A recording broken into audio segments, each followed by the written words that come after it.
नमस्कार विद्यार्थ्यांनो, मी प्राध्यापक डॉक्टर वर्षा भोसले. विद्यार्थ्यांनो, आजच्या व्हिडिओमध्ये आपण राष्ट्रीय लघु उद्योग महामंडळ याविषयी आपण थोडक्यात चर्चा करणार आहोत.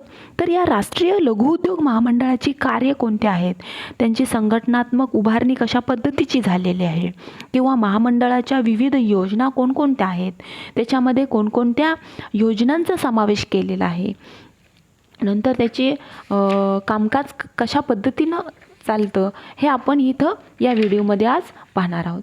तर विद्यार्थ्यांनो, राष्ट्रीय लघु उद्योग महामंडळाची जी स्थापना आहे ती स्थापना 1955 मध्ये झाली आणि या NSSIDC म्हणजेच राष्ट्रीय लघु उद्योग महामंडळ याचा फुल फॉर्म काय आहे की national small scale industrial development corporation. तर लक्षात घ्या, या महामंडळाच्या स्थापने मागचा जो काही हेतू आहे तो हेतू हा म्हणजे काही की भारतातील लघु उद्योगांच्या हितसंबंधाचं प्रवर्तन आणि संरक्षण करणं, नंतर वित्त पुरवठा मोठ्या प्रमाणात सहाय्य करून वित्तांच्या सोयीसुविधा उपलब्ध करून देणं, हे काय आहे महत्त्वाचं त्याच्या पाठीमागचा हेतू आपल्याला दिसून येतो. आता सूक्ष्म आणि लघु नंतर मध्यम उद्योग विकास म्हणजे MSMED जे आपण अधिनियम 2006च्या अंमलबजावणीपासून मध्यम श्रेणीय उद्योग हे देखील काय करतो, या संस्थेच्या अखत्रित्या येण्यास सुरुवात झालेल्या आहेत. त्यामुळं काय होतं की या संस्थेमार्फत काही विशिष्ट योजना या मध्यम श्रेणी उपक्रमासाठीच म्हणजे उपक्रमाकरताच आपण म्हणतो की त्या चालू ठेवल्या गेलेल्या आहेत. तर अशा पद्धतीनं हे जे काय म्हणजे संघटनात्मक उभारणीचा जर विचार केला तर बघा की या संस्थेच्या कार्याला आणि ध्येय धोरणाला निश्चित स्वरूपामध्ये दिशा प्राप्त व्हावी या हेतूने संस्थेनं 4 पूर्णवेळ अध्यक्ष नियुक्त केलेले आणि त्याचबरोबर 2 कार्यकारी संचालक, 2 शासकीय निर्देशिक संचालक, नंतर एक भारतीय लघु उद्योग विकास बँकेचा एक नामनिर्देशिक संचालक आणि 6 अर्धवेळ संचालक इत्यादीचा म्हणजे नियुक्ती इथं केलेली आहे. म्हणजे कशामध्ये संघटनात्मक उभारणी कशा पद्धतीनं असते त्याच्यामध्ये. तर भारतामध्ये जर विचार केला तर सर्व भारतभरामध्ये त्याची 123 कार्यालये आहेत. किती आहेत? 123 कार्यालये आहेत आणि या 123 कार्यालयापैकी एक कार्यालय कुठं आहे? दक्षिण आफ्रिकेतील जोहान्सबर्ग येथे आहे. लक्षात घ्या. तर अशा पद्धतीनं ही संघटनात्मक उभारणी आहे. तर आपण महामंडळाच्या विविध ज्या काही योजना आहेत त्या योजना सविस्तर पाहूया. तर या योजनेपैकी म्हणजे सूक्ष्म लघु मध्यम उद्योगातील जे स्पर्धात्मकता वाढीस लागावी म्हणून राष्ट्रीय उद्योग महामंडळानं विपणन तंत्रज्ञान किंवा वित्त पुरवठा क्षेत्रामध्ये विविध एकात्मिक आधारभूत सेवा सुरू केल्या आणि सूक्ष्म लघु आणि मध्यम उद्योग मंत्रालयाच्या नावानं राष्ट्रीय लघु उद्योग महामंडळ हे विपणन म्हणजे जी काही खरेदी विक्री आहे त्याचे सहाय्य आणि पतगुणांकासाठी विविध योजनांची अंमलबजावणी करते. म्हणजे महामंडळाकडून ज्या काही क्षेत्र आहेत जे क्षेत्रामध्ये सहाय्य पुरवलं जातं. आता याच्यामध्ये विपणन सहाय्य योजना ज्या आहेत त्या योजना कोणकोणत्या आहेत, त्यांचा समावेश कशा पद्धतीनं होतो हे आपण सविस्तर पाहूया. तर पहिलं विपणन सहाय्य योजना याच्यामध्ये काय की पहिलं शासकीय खरेदीकरिता एकाधिकार नोंदणी योजना, नंतर कच्चा मालाचे वितरण, नंतर सामूहिक आणि निविदा विपणन, नंतर प्रदर्शन आणि तंत्रज्ञानाच्या माहितीवर कार्यक्रम आणि खरेदीकर्ता व विक्रेता यांच्या बैठका, अशा पद्धतीच्या ज्या काय योजना आहेत ह्या योजना इथं समाविष्ट केलेल्या असतात. नंतर पतसहाय्य योजना. आता याच्यामध्ये सूक्ष्म लघु आणि मध्यम श्रेणीचे उद्योग संस्थांना ज्या काही योजना आहेत त्या योजनामार्फत पतसहाय्य उपलब्ध करून दिलं जातं. आता त्याच्यापैकी पहिलं काय की बँकांशी सहाय्य करार करून सूक्ष्म लघु आणि मध्यम क्षेत्रातील उद्योगांच्या वित्तीय गरजांची पूर्तता करणे आणि दुसरं म्हणजे कच्चा माल खरेदी आणि विपणन कृतीच्या पूर्ततेसाठी वित्त पुरवठा करणे. लक्षात आलं.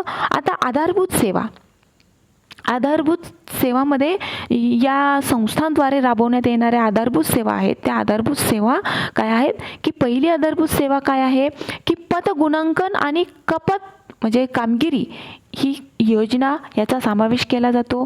नंतर दुसरं राष्ट्रीय लघु उद्योग महामंडळाच्या B2B वेब पोर्टलच्या मार्फत आणि माहितीपर मध्यस्थांच्या मार्फत आंतरराष्ट्रीय व्यापाराला प्रोत्साहन देणे. नंतर तिसरं विपणन प्रधान सेवा आणि चौथं सॉफ्टवेअर तंत्रज्ञान पार्क म्हणजे IT पार्क म्हणतो आपण. अशा पद्धतीच्या आधारभूत सेवांचा आपण इथं या विपणन सहाय्य योजनेत किंवा पतसहाय्य योजनेसारखं इथं समावेश केलेला असतो. नंतर शेवटचं तंत्रज्ञानाधारित आधारित सेवा.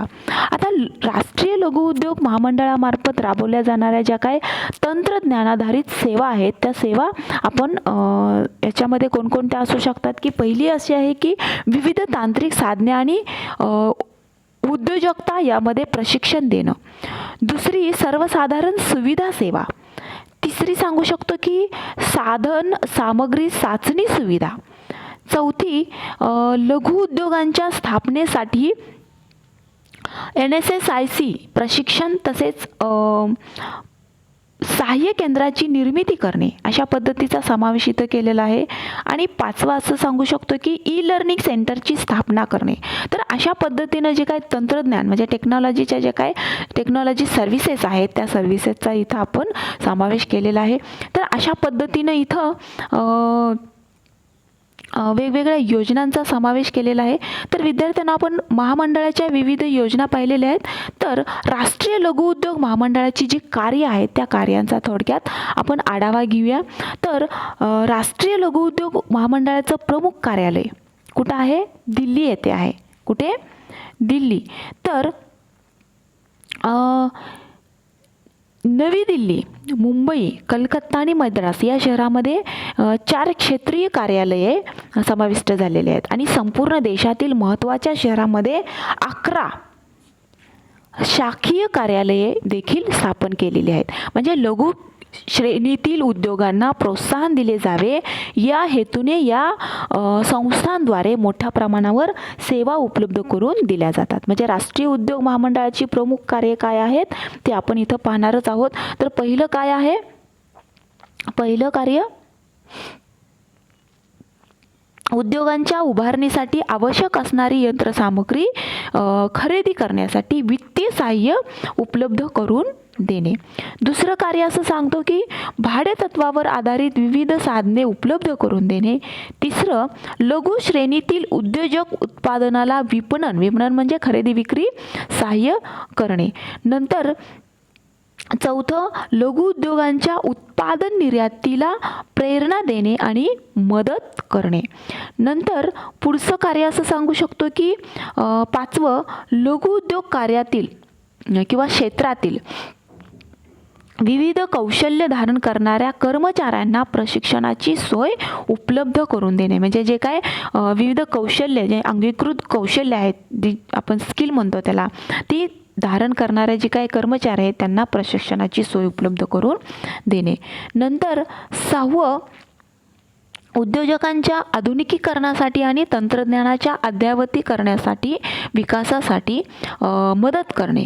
नंतर औद्योगिक क्षेत्रांची उभारणी करणे.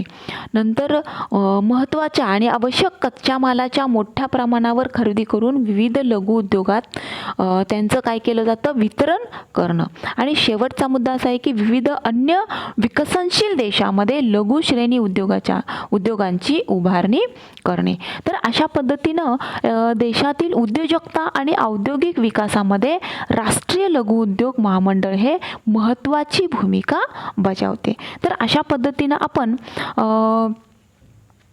राष्ट्रीय लघु उद्योग महामंडळाची कार्ये पाहिलेली आहेत. नंतर राष्ट्रीय लघु उद्योगाचे जे काय विविध योजना आहेत म्हणजे विपणन सहाय्य, पतसहाय्य किंवा आधारभूत सेवा, तंत्रज्ञानातील सेवा ह्या ज्या काही योजना आहेत ह्या सुद्धा आपण इथं पाहिलेल्या आहेत. तर विद्यार्थ्यांना आपण इथंच थांबूया.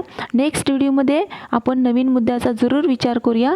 So thank you very much.